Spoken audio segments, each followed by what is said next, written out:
What's the meaning of anomia?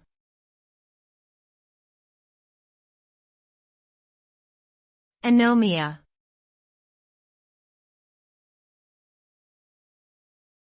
Anomia.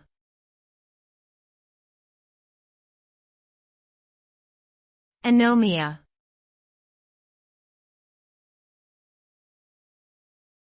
Anomia.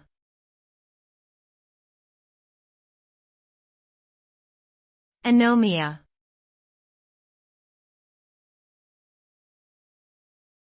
Anomia is a medical term that refers to a difficulty in finding the right word or name for an object, person, or concept.